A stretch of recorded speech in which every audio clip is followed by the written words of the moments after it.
Alright, welcome back to the channel. Today we're back at it on the Miata. It's having a few idling problems. I'm going to show you what it could be and how to fix that. So, let's get after it.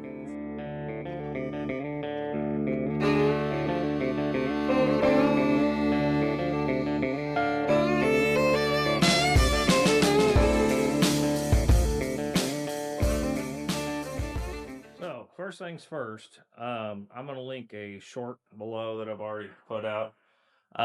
The connection to your idle air control valve, which is down in here.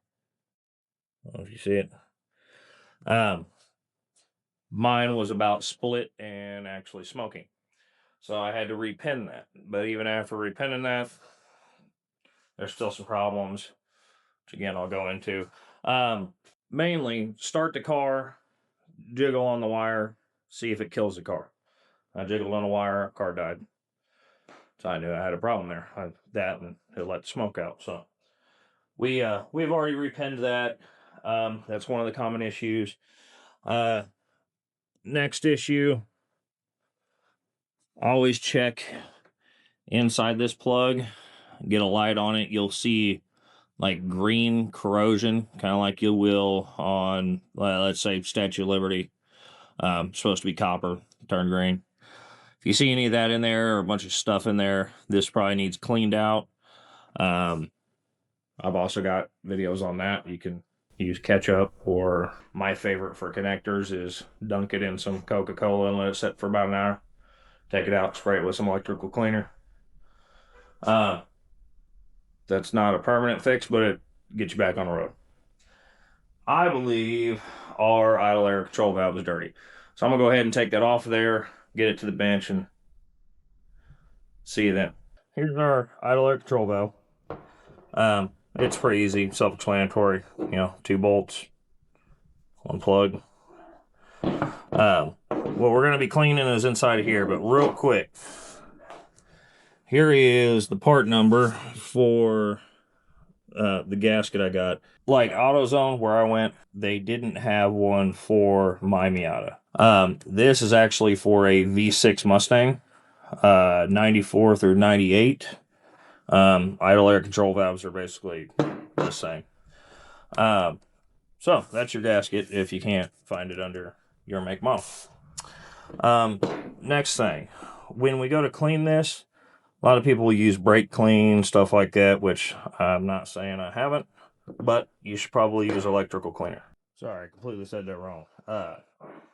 Air intake and throttle body cleaner, not electrical cleaner, which electrical cleaner would be good too. But this is what I'm using. I need to get you on a stand, don't I? This is basically a plunger.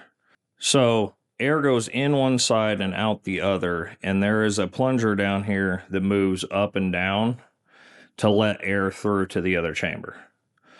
Sometimes those get dirty and won't fully seal. Sometimes this just gets gummed up in general and just doesn't function quite right. Regardless, you kind of need to, you can actuate it. So we need cleaner in there, and we need to do that.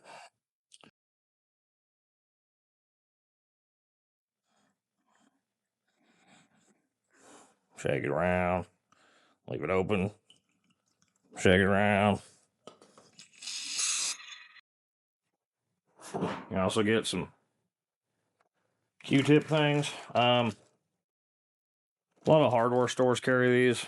Couldn't tell you where. I got a specific one to me that I go to, but that goop down there. This one doesn't seem too dirty. I always try to clean these first because it might fix it. This one's been cleaned like 3 times. I think I'm to the point I might need to replace this. But if this works, it works, right? So we'll just sit here and clean this thing. Alright, we got all that cleaned up. I scrubbed down the outside with some Scotch Brite. I'm not trying to make it 100%. Two more little things. Before you put this back in the car, make sure it dries. Don't put it back in there wet. It's may have problems starting. Just anytime I clean an electrical thing, let it dry.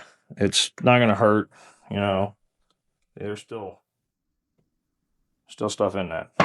So I'm gonna let that dry. This is not a must, but I put copper spray. I know it's for tent, whatever, don't care. Any scratches, anything, just in general, I have had way less air leaks by spraying the gasket with copper gasket. Sticks on there better, seals up better. It's a piece of wire. I guess you could even get a zip tie, something. You know, you gotta shake these real good because all the copper settles. Then just give her a spray, turn it into a piece of copper, let it dry for a minute. Put your part back on. I'm just gonna go ahead and put this back together. Like I said, I'm just gonna make a real short video of this, show you how to clean an idle air control valve. It's pretty easy. It's worth doing instead of buying another one because some of them are $400. It's just absurd. So I'm gonna get all that cleaned up, get it put back on here. If you would, hit that like and subscribe button. I'll catch you in the next one.